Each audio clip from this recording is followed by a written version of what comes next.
Assalamu alaikum everyone. So today is the most happiest day of my life. Yeah, আজকে আমার royal এনফিল্ডটা delivery দেওয়ার date.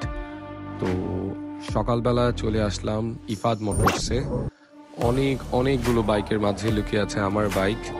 দীর্ঘ 3 মাসের অধিক সময় ধরে অপেক্ষার পর আজকে আমার বাইকটা আমার কাছে। সো বাইকটা চুজ করার পর বাইকের কাজ করতে করতে আশেপাশের বাইকের অন্যান্য পার্টস প্লাস অন্যান্য মডেলের বাইকগুলো দেখতে দেখতে আমার বাইকটাও ডেলিভারি নেওয়ার সময় চলে আসছে। So yeah, this is the time.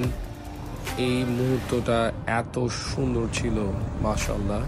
Red কার্পেটের উপর বাইকটা দিয়ে আসছিলাম, আর I can't explain that moment. Thank you so much everyone. আপনাদের এত সাপোর্টে আমি আজ আলহামদুলিল্লাহ এই বাইকটা নিতে পেরেছি। আপনাদের দোয়া আমি সবসময় আশাবাদী। সবাই আমার জন্য দোয়া করবেন।